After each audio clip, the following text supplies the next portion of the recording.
as we enter Maundy Thursday, we deal with some pretty hard stuff. And before we get into that, I just want to encourage you to come out, if you're able, for our service this evening at 7. We have another one at 7 tomorrow for Good Friday. And then we have 2 services on Easter. One, our sunrise service out in the park. And then the other, like all the rest of our services currently, is being held in our Christian Life Center. That's the big building behind our sanctuary. So we hope that you'll come out in person, but thank you for tuning in and watching. Maundy Thursday is a difficult day, one of the most difficult in Holy Week. And one of the reasons why it is so difficult is because we are left exposed. And we've been talking about the different sights, the different smells, the different tastes, the different things that we hear, and just everything that is sensory about Holy Week. But there's something as we get to Maundy Thursday that really just has us exposed, quite literally.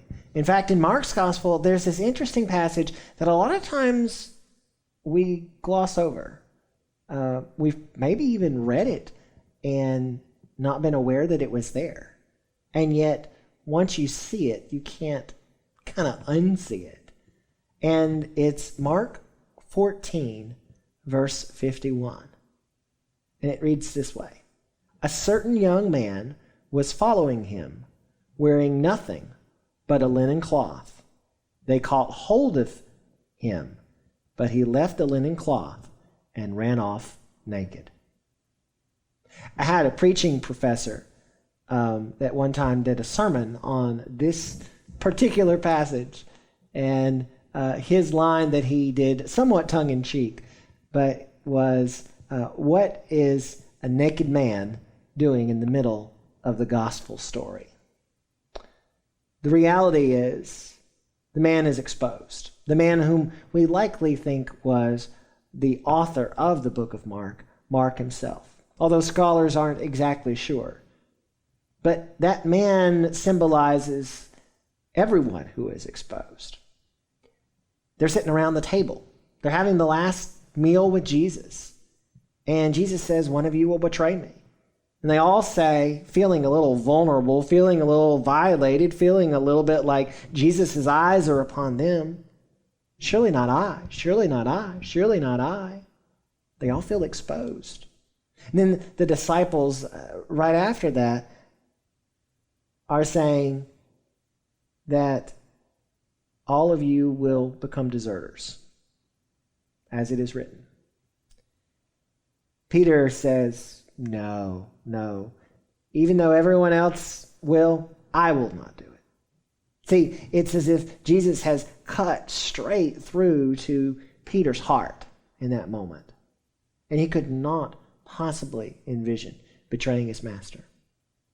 But the scripture verse right before the naked man scripture is verse 50. And it says, all of them deserted him and fled.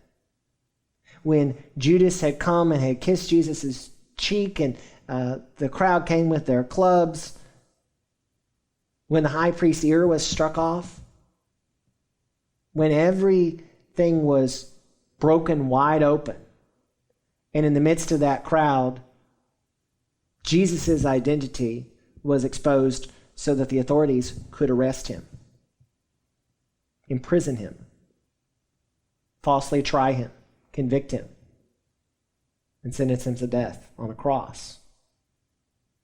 Everything was exposed, and they all ran away and deserted him.